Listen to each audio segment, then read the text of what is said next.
नमस्कार। Poetic devices में जो छठवां टॉपिक है आपका वो है काइंड्स ऑफ मीटर। ठीक है, तो यहाँ हम लोग काइंड्स ऑफ मीटर समझने से पहले सबसे पहले ये जानने की कोशिश करते हैं कि भाई ये मीटर है क्या चीज़। ठीक है, एक्चुअली आप मीटर पढ़ते हुए आए हैं अभी तक साइंस में, जहाँ पर मीटर क्या होता है, एक यूनिट होता है, यानी कि एक मेजरमेंट की यूनिट होती है, यानी कि मीटर में आप किसी चीज़ की लंबाई नापते हैं। ठीक है, तो चीज़ वही है, यानी कि यहाँ भी आपको लंबाई नापने का ही काम मीटर के जरिए करना होता है। ठीक है, तो यहाँ पर किसकी लंबाई नापेंगे? लिटरेचर में आपको पोएट्री की लाइन की लंबाई। ठीक है, तो लाइन के मेजरमेंट का एक तरीका है मीटर। ठीक है, metre is measurement of poetic lines. Clear? तो अब जो मीट्रिकल वर्स होता है उसमें मीटर को कैसे हम लोग समझते हैं, तो मीटर को अगर सिंपली डिफाइन करें then fixed arrangement of stressed and unstressed syllable in a poetic line is metre.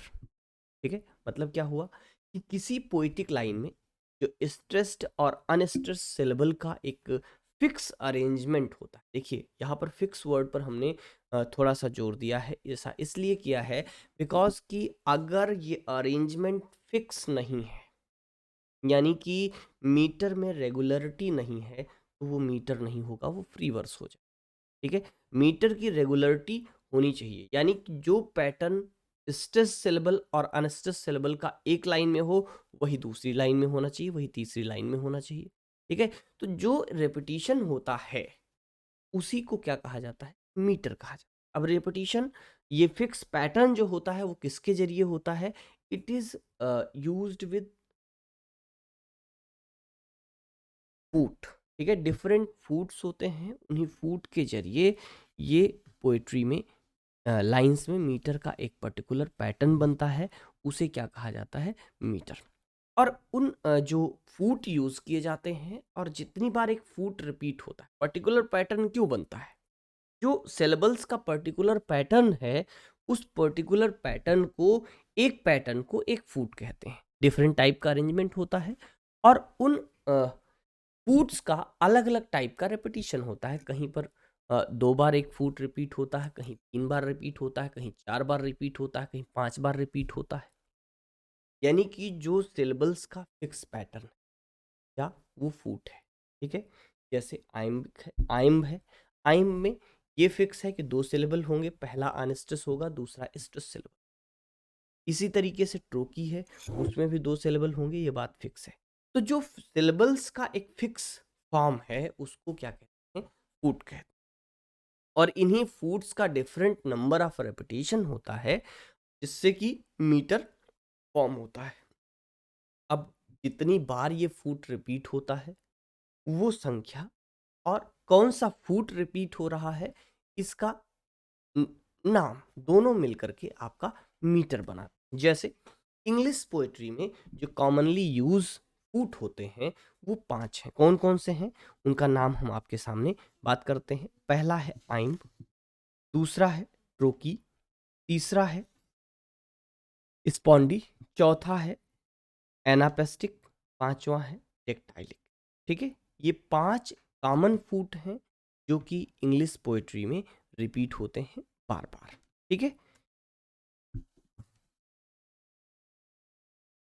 इन 5 फूट को हम लोग लिख करके समझते हैं। ठीक है, देखिए 5 फूट हैं। एक पहला क्या है जो यूज होता है, वो है आइम्ब। ठीक है, दूसरा जो यूज होता है इंग्लिश में सबसे ज्यादा, उसको कहते हैं ट्रोकी। तीसरे को कहते हैं स्पॉन्डी, चौथे को कहते हैं एनापेस्ट, पांचवा होता है टेक्टाइल। ठीक है, ये 5 फूट होते हैं, सबसे इंपॉर्टेंट फूट हैं जो कि इंग्लिश में यूज होते हैं। पहले 3 जो हैं ये डाई सिलेबिक हैं। डाई सिलेबिक का मतलब है कि इन तीनों में 2-2 सिलेबल होते हैं। 2-2 सिलेबल कौन कौन से होते हैं? देखिए पहला है आइम्ब, इसमें 2 सिलेबल होते हैं। पहला सिलेबल जो होता है अनस्ट्रेस होता है, दूसरा स्ट्रेस होता है। आपको इसी तरीके से याद करना है। ठीक है, दूसरा सिलेबल जो है ट्रोकी, ये भी डाई सिलेबिक सिलेबल है और इसमें भी 2 सिलेबल होते हैं। ये आइम्ब का उल्टा होता है और इसमें पहला स्ट्रेस सिलेबल होता है और दूसरा अनस्ट्रेस होता है। स्ट्रेस को हम एस से लिख रहे हैं, अनस्ट्रेस को यू से लिख रहे हैं। इसी तरीके से स्पॉन्डी है, स्पॉन्डी भी क्या है, डाई सिलेबिक है। इसमें भी 2 सिलेबल होते हैं, 2 के दोनों स्ट्रेस्ड होते हैं। सॉरी, एस का 8 बन गया ये, ठीक है। दोनों ही स्ट्रेस सिलेबल होते हैं। इसके बाद ये 2 बचे लास्ट के, एनापेस्ट और डेक्टाइल। ये दोनों ट्राई सिलेबिक फूट है। ट्राई सिलेबिक फूट का मतलब है कि इनमें 3-3 सिलेबल होते हैं, ठीक है। पहला जो होता है वो एनापेस्ट होता है। एनापेस्ट में पहले 2 सिलेबल अनस्ट्रेस होते हैं, ठीक है, और तीसरा सिलेबल जो होता है वो स्ट्रेस्ड होता है। इसका ठीक उल्टा डेक्टाइल होता है, जिसमें पहले 2 सिलेबल स्ट्रेस्ड होते हैं और तीसरा अनस्ट्रेस होता है।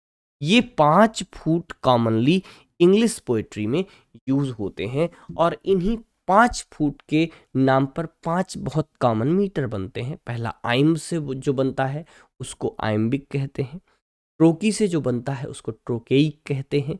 स्पॉन्डी से जो बनता है उसको स्पॉन्डिक कहते हैं।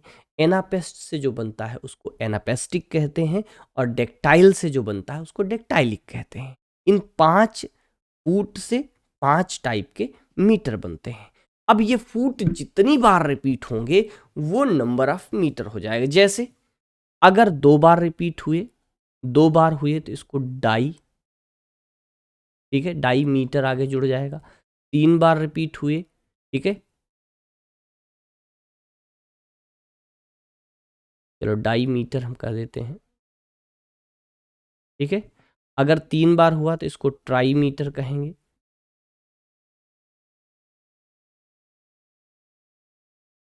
4 बार रिपीट हुआ तो इसको टेट्रामीटर कहेंगे।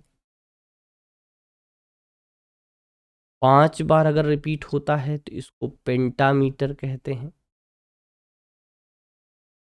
अगर 6 बार ये चीज़ें रिपीट होती हैं, ये जो सिलेबल्स हैं आपस में, ठीक है, कोई भी एक सिलेबल चाहे जितनी बार रिपीट हो, ठीक है, इसको हेक्सामीटर कहते हैं। और 7 बार अगर रिपीट होता है तो इसको हेप्टामीटर कहते हैं। हेप्टामीटर कहते हैं। जैसे आपने ब्लैंक वर्स में सुना होगा कि आइम्ब 5 बार रिपीट होता है तो उसको आइम्बिक पेंटामीटर कहते हैं, ठीक है। बात समझ में आई ना।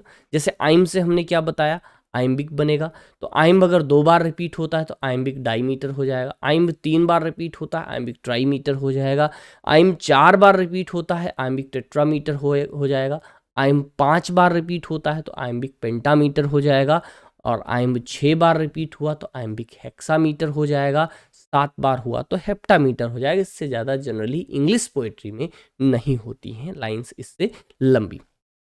आपने देखा ब्लैंक वर्स में आइम 5 बार रिपीट होता है, आइम्बिक पेंटामीटर लाइन यूज होती है। जो आपका हीरोइक कपलेट है उसमें 5 बार रिपीट होता है आइम्ब, तो उसको आइम्बिक पेंटामीटर कहते हैं, ठीक है। आपने स्पेंसेरियन में देखा कि शुरू की 8 लाइन जो है उसमें आइम 5 बार रिपीट होता है और जो आखिरी 9वीं लाइन होती है उसमें 6 बार रिपीट होता है, तो उसको आइम्बिक हेक्सामीटर या अलेक्जेंड्राइन कहते हैं, ठीक है। तो इसी तरीके से बाकी के जो मीटर्स हैं उन्हीं से अलग अलग नाम के मीटर बन जाते हैं। तो यही बना आपका काइंड ऑफ मीटर। तो मीटर क्या है और काइंड ऑफ मीटर क्या है, ये चीज़ें हम लोगों ने समझी। अगला टॉपिक जो है आपका वो है syllable, stressed and unstressed syllable. उस पर चर्चा हम लोग नेक्स्ट वीडियो में करेंगे। Thereafter figure of speech. Figure of speech का टॉपिक शायद थोड़ा सा लंबा होगा, बाकी सारे के सारे छोटे छोटे हैं। 10-10 मिनट 12-12 मिनट में आपका काम हो जा रहा है। तो उम्मीद करता हूँ कि फुट मीटर आपको समझ में आया होगा। वैसे ये टॉपिक जो है काफ़ी उलझा हुआ है, उसको मैंने बहुत सिंपल करने की कोशिश की है कि आपके लेवल पर सिंपल सा जितने से आपका काम चल सकता है उतना ही हमने आपको करा दिया। आगे आप एमए में जाएंगे, वहाँ आपको लिंग्विस्टिक्स प्रॉपर पढ़ना होगा। तो प्रॉपर लिंग्विस्टिक्स में ये चीज़ें आपको डिटेल में पढ़ाई जाएंगी, तब आपको बहुत बेहतरीन समझ में आए। तो यहाँ अभी आपके लिए बस इतना ही ज़रूरी है। तो इतना हमने समझाने की कोशिश की। चलते हैं, मिलेंगे नेक्स्ट वीडियो में अगले टॉपिक पर। नमस्कार, जय हिंद।